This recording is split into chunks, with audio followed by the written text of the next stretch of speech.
Have you ever tried giving your doll a haircut and totally messed it up? Yeah, same. But this time I'm doing it right with a full makeover to create my own little mini-me. Hi friends! Today's video is extra special because it's about me. Well, me in doll form. I wanted to create a mini-me doll for a while now, and after a not so great first attempt at recreating my Pixie cut, I decided to go all in and give her a full transformation.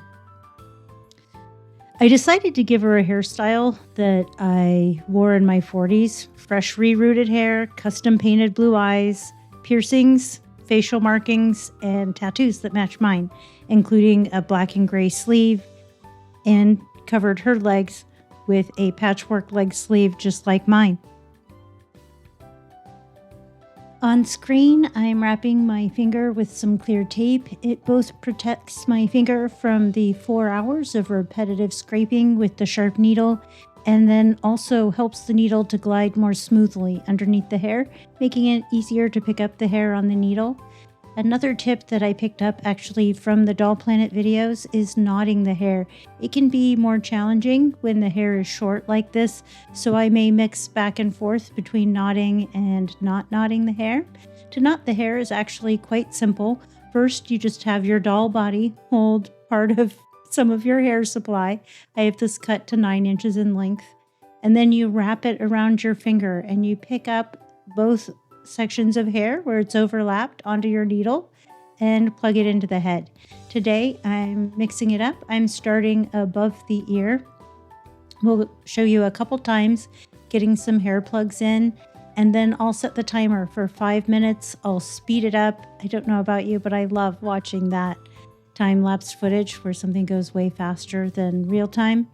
But I'll speed it up, time-lapse footage 5 or 10 times normal speed. You'll see the timer whiz by as I get very little accomplished on the project. With the hair on screen, I love this particular hair. When I just throw a small clump of it down on the table, it's separated into 4 perfect little plugs.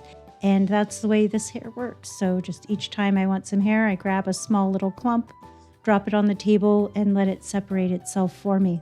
With the shorter hair lengths, it can be difficult to get the knotted hair up onto the needle, so you might see me mix back and forth between using knotted and not knotted hair on this project. That's quite common for me when I'm using the shorter hair. It's just too hard to get a good grip on it and to hold it taut when it's so short. Let me set the timer for 5 minutes and speed this up. I hope you enjoy this. Let me know in the comments. I think it's fun. I hope you do too. So I've sped it up to 5 times normal speed, and we'll have 5 minutes of seeing how far I get. Then I'll set the timer for 30 minutes, and when we check back, it'll be 30 minutes later. I'll pop that on screen each time so you'll know that time has passed.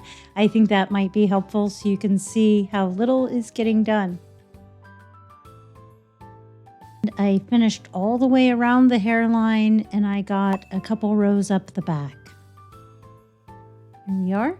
You can see how it's looking.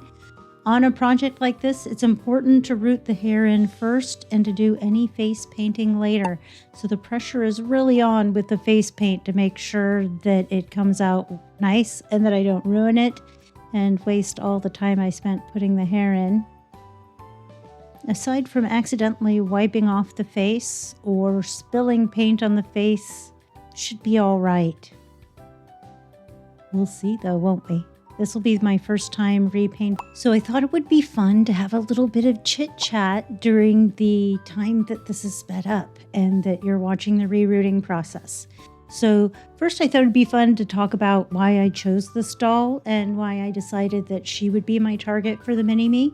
First of all, I had an extra of her in my collection. I had already thought, since she had a really short haircut, that she just made a nice mini-me, totally unaltered. I had her on my desk. I referred to her as my mini-me, but didn't really share her or show her off because she didn't look anything like me. And then ultimately, when I was decorating my office is where I have my Barbie collection on display. So when I was decorating the office, I didn't want it to look too crowded. She just didn't make the cut. Her outfit wasn't cohesive with the other dolls on display, and she got put away. Anyway, so she was just in a tub, sitting, stored somewhere when I decided to redo the mini-me project. And what I wanted to do was I thought, well, let's see if I can use my clippers to cut her hair into the super short pixie cut that I have now. Knowing that it might totally fail, her hair color wasn't really right for my hair color anyway. You know, there were some things that I wasn't confident about with the hair she had. So I was okay when I started messing with her if I ruined it, and then I did. I went in without much of a plan, any skill or experience with the clippers, and pretty quickly things went wrong. We were down to the skin. It wasn't looking good. And so then I just finished shaving her head and got her all ready for this. Just set her in my little pile of practice dolls. I like to lay them in the lid of my tub of hair. I have the lid sitting on top inside out, so it's like a scoop. And then have the dolls laying on top where they're hugging the little bundles of their hair that I plan to root them with. That's my on-deck dolls. So I just had her there until I decided to take the time to do it. Right, so I picked her. Her skin tone is more tan than mine. I'm really pale, but the other pale petite doll is Asian looking and has a very small nose, full lips.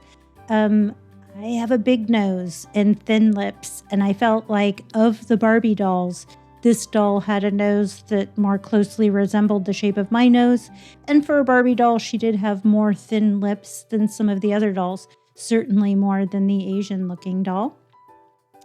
I know originally I'd planned on taking 30 minutes off, and then I realized that's going to be way too much footage. So I made it an hour off camera instead, and then the last one I think was less than an hour. It's only 40 minutes, so I pop up on screen each time we take a huge jump forward, so you know how long I was off camera.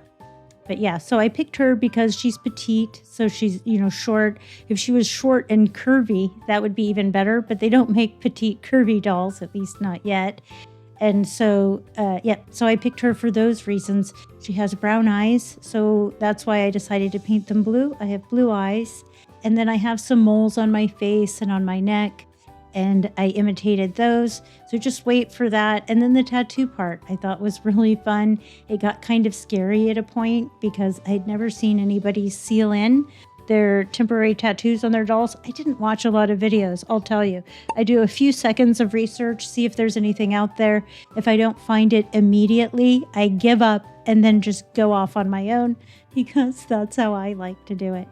She is looking great. I finished the part line. I'm getting everything all clipped together and just trimming off the rough ends. She'll be getting a much more severe chop later. And then add the Fabri-Tac glue, a very small amount, and squeeze it around so that it's coating the inside of the head in what I hope is a nice thin layer. 2 hours later. Okay, so 2 hours have passed, the glue has set, I checked it with my Q-tip inside the head, nothing was sticking, so I put her head back on her body, and now it's tattoo time. I like using these nail tattoos instead of human temporary tattoos, and the trick is that they come off in water, and I have some great success, I have some not so great success with this. I would recommend doing them one at a time, being patient. When I got really successful at them, I was just grabbing one in the tweezers, dunking it in the bowl, holding it there for, a second or two, and then sliding it off onto the arm. That actually worked best. But what I'm going to do is pick a nice variety of these black and white colored tattoos and cover my arm in those, front, back, all around, to match my arm sleeve. So on my left arm, I have a black and gray arm sleeve. It was supposed to be on my right arm. Things happened. We won't get into that because I already had the full colored leg sleeve, a patchwork leg sleeve going on my left leg. So I didn't want the left side of my body to be full tattoo and then the right side not. That wasn't the plan. Things changed. Again, I won't go into that. If you want some of the tattoo stories, I will definitely share those with you because I have lots of tattoo stories. Some of them are fun and interesting and some of them not so fun. I have a regular lady that I go see now, Christy California Art. If I was going to see anyone, it would be her and almost no one else at this point. She is the best. She's world class. She moved to Santa Cruz. She used to be local here. She's done quite a bit of the work on my arm sleeve. It was already in progress when I met her. So I did have, half of it was half done, or maybe a little more than half done before I met her. And then she finished filling it up for me with her artwork. And then I have quite a few color pieces from her on my legs too. My most outstanding pieces are hers. You can see on screen I'm struggling with it a little. If you're not careful, it will fold over on itself and then become unusable. So the trick actually is to slide it off the card onto the little doll arm. And if you dab some of the water off first, that can help. You can see that time it just came off onto the tweezers. I'm getting it stuck on my fingers. This did not go to plan, but ultimately I got it done, and let's skip forward to that. It looks like I didn't capture footage where I sealed it in, but I did use a thin coat of Mod Podge on there. It turns everything white. It looks like I've ruined it and everything is horribly wrong. But then it dries clear, the matte Mod Podge.